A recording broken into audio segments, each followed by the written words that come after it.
Today, we talk about... Jumpin', them boys up to something. Oh shit, you still here? Sad it. Alright, so yeah, we talking about these bad boys. And the reason we're doing so, basically I'd started to realize with the release of the Jordan 32, what Jordan brand was doing with the future.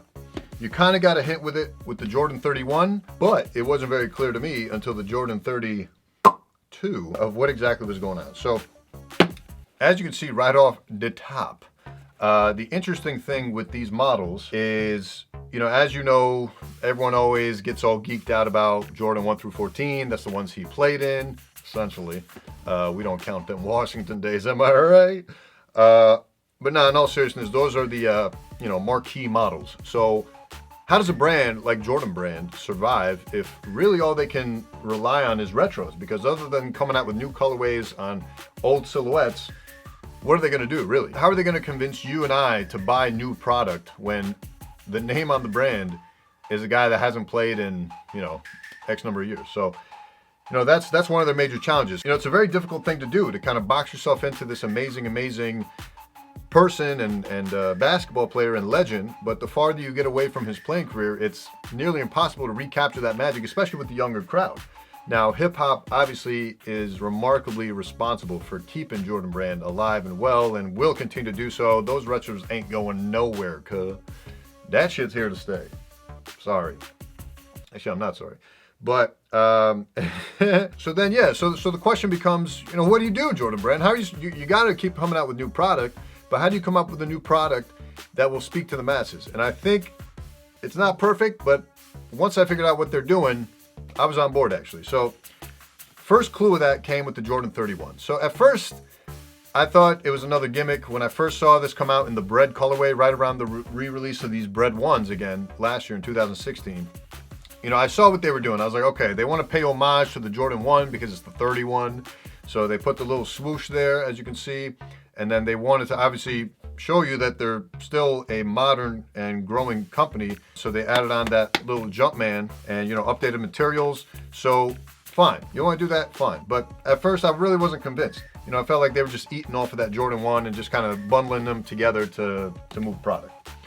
But an interesting thing started to happen. As you noticed, they started to release packs of these with each retro during last year. So you saw the Space Champs come out with a similar colorway for the 31. You saw the Royals, similar thing, and then other specific colorways with specific storylines for these, like the fine prints or whatever. Sure, fine.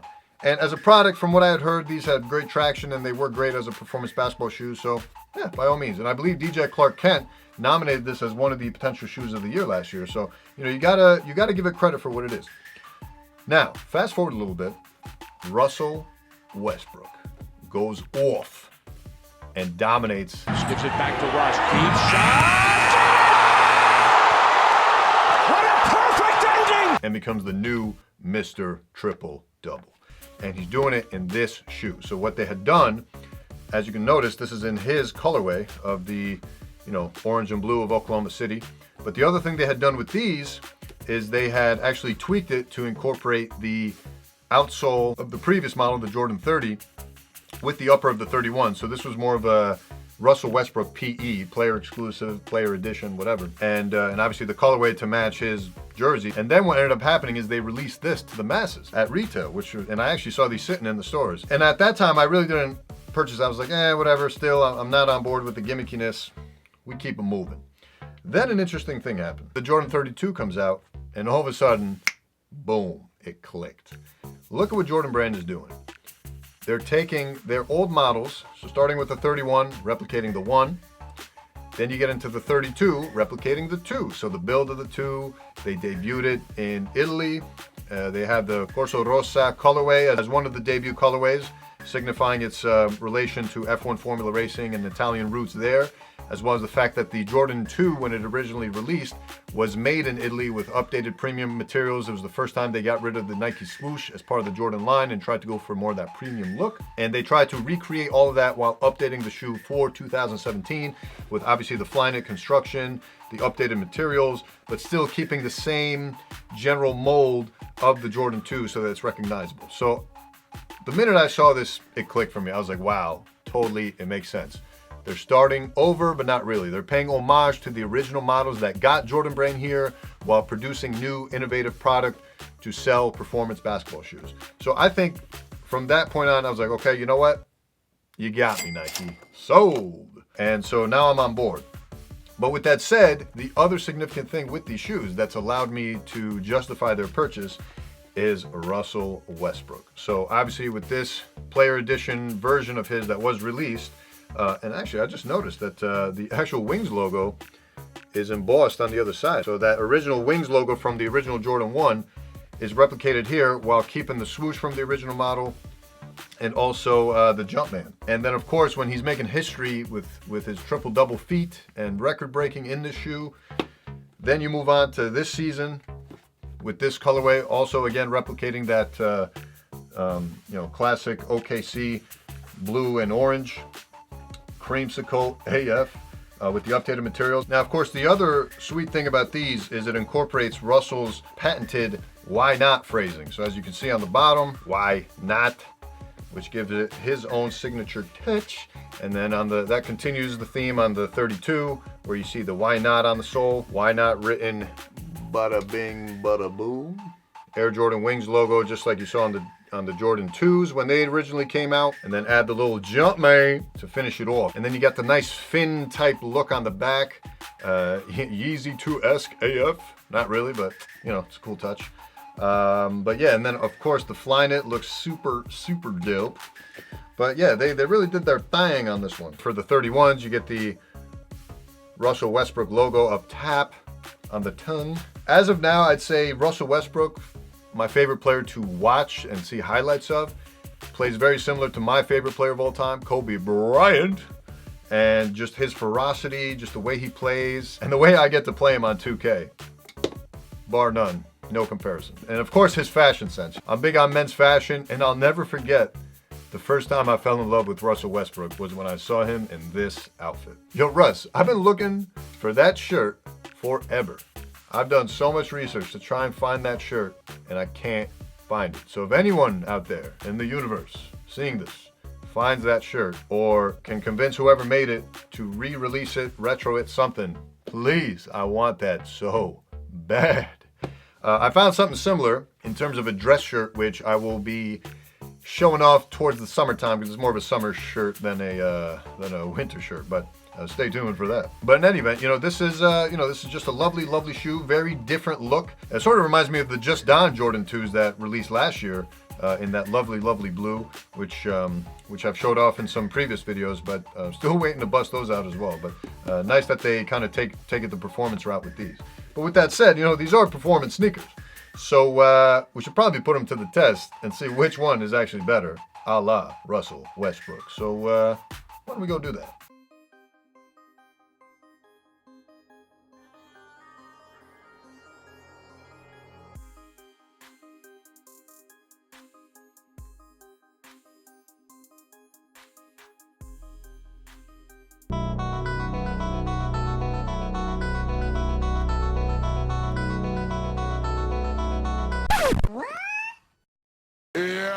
Oh, here comes Westbrook, eluding Bryant, gets it off on time and scores! A three-pointer by Westbrook. He's also doing it with Westbrook and Durant. Westbrook and a foul! Knocked down, hits the shot, and a chance for a four-point play. 16, 9 have come in this quarter. Westbrook a three. With a sweet taker outside. Get it in, and they finally do. Westbrook all the way to the basket and the bucket. Russell Westbrook got his wheels on and scores it. Westbrook, cold-blooded. He is answered. You know, I gotta say, these shoes look fantastic on feet. And for someone like Russell Westbrook with a fashion sense like that, just fits the total package. And I bet you every time he laces up, he feels like he's about to go Super Saiyan on yo ass. You're going to love this.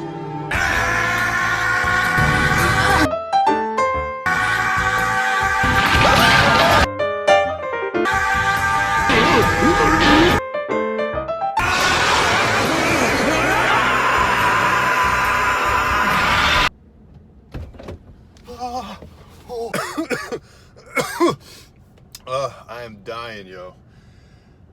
That might be the hardest thing I've ever done. It is legit 23 degrees. Look at this. 23 degrees. With the wind chill, who knows, maybe 16 degrees? That was bad. This was a bad idea. But I'm so shy and awkward, I couldn't exactly film this whole bit if it was nice out because, you know, there would be people out on the court and I wasn't going to kick them off to look goofy like that. Not only that, but everything you'd seen up until this point had been recorded weeks ago. And I had to wait for the snow to melt on the court. I actually came out here twice before in the past month to try and film this, but every time it either snowed or it froze over or whatever. So finally I was able to come out here, except it was still freezing cold. My hands kept freezing. I had to keep stopping to, you know, let my hands warm back up in my pants. It was bad. It was really bad. Yeah, finally I think I can get a haircut after doing that stupid Super Saiyan skit. Oh, I lost my wallet doing warm-ups to try and warm up before I got started here.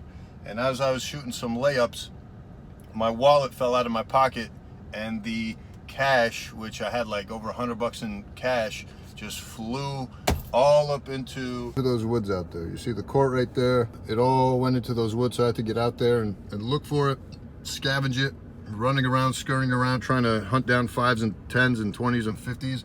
Cut my hand on some of the thorns out there. It was, I don't know why I do this to myself, but at least I'm not annoying anyone, you know what I mean? Except myself. Oh, while we're here, why not just give my thoughts on the new signature model that was released for Russell? Because again, I recorded everything else a long time ago, since before they announced his new signature sneaker. I actually am kind of curious about the model. I'm thinking, at least as of now, I'll probably lean towards the black and white colorway. but we'll wait and see. We'll you know, we'll see what we have in store. As for the Russell Westbrook impression, I don't know how well it's going to turn out. I mean, I got the Jordan sleeve. I got the OKC pants. Granted, it's you know, KD's. Yeah, it was just so cold. I couldn't even move, and I can't remember the last time I played basketball, to be honest with you. I've just been so busy. The ball was underinflated. It was just like no conditions were ideal for this, but I did my best. And yeah, I just did the best impression I could on short notice. As for which model I preferred, the Jordan 32 was kind of tough to put on. You have to like remove literally one whole lace loop just to squeeze in there, but it was a nice fit. Jordan 31 similarly, kind of a tight fit, but they both fit pretty well. Performance wise, I really couldn't tell you, and I hope you didn't come to me to give you a performance review. There's a lot of better people for that on YouTube, like Kick Genius and whatnot, Nightwing and all them. But yeah, mine was more for goofs and spoofs. They're both spectacular in my book, so hope you enjoyed. But yeah, with that said, thanks for joining, and we'll see you on the next one. We out. Peace.